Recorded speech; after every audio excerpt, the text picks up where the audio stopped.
Pokud háčkujeme dvoubarevně a chceme napojit další přízy, napojujeme ji na konci řady té původní barvy. To znamená, že tady máme příklad na dlouhém oku. Uděláme základ dlouhého oka. Jednou protáhneme. Zůstávají nám 2 očka.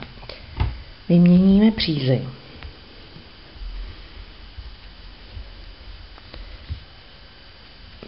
A protáhneme.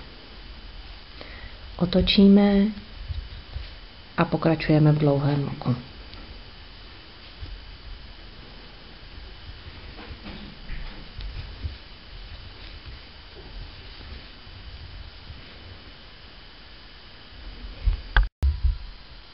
Pokud chceme vlastně háčkovat dvoubarevně, například děláme pruhovanou šálu nebo prostě děláme proužky, tak napojujeme druhou barvu tak, že na konci té řady jedné barvy, tady ukazuju na dlouhém oku, uděláme základ dlouhého oka.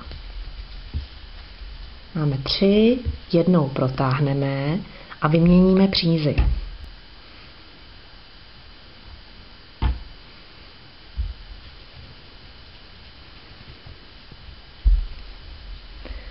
Máme novou přízi, protáhneme to poslední očko a začínáme další řadu. Zase standardně. 3 řetízková oka a dlouhý sloupek. Pokud chceme napojit krátký sloupek, děláme to téměř stejně.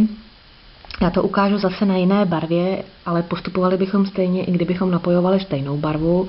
Takže háčkujeme krátký sloupek, takže podpíchnu, protáhnu, udělám krátký sloupek a teď mi například jakoby dochází příze, to znamená, že podpíchnu, dělám 2 očka a zase vyměním přízi nebo vezmu si novou stejné barvy a napojím a pokračuji novou přízí.